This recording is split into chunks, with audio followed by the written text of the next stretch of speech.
Natapos na yung ating luto yung spaghetti. Wait. Tikman na natin yung ating lutong spaghetti, guys. Tikman natin. Sarap ng ating spaghetti. Ang sarap. Okay.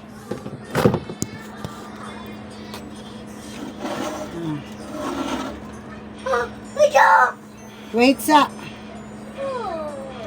Tikman natin. Siyempre, yung unang tumikim yung nagluto. Di ba?